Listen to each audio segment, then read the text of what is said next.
Hi, my name is Maven. I have been an apprentice to Joseph K. for 4 years. During this time, I have learned all about being a sawmill. This is what I have learned. I have learned how to become a sawmill by learning how to shred huge pieces of wood from the lumberman who cuts the trees down and gives them to me. The pieces of wood are cut in the sawmill. First, you put the wood into the machine. Then it sucks the piece of wood, and shreds it into pieces.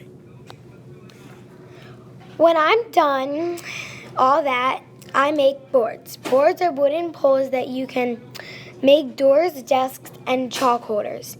Then the carpenter comes and gets the pieces of wood and makes all sorts of things. For example, houses, chairs, tables, and desks.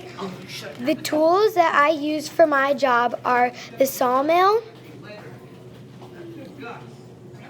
and an axe. I use my axe for splitting the wood so it is easier to put it in the sawmill.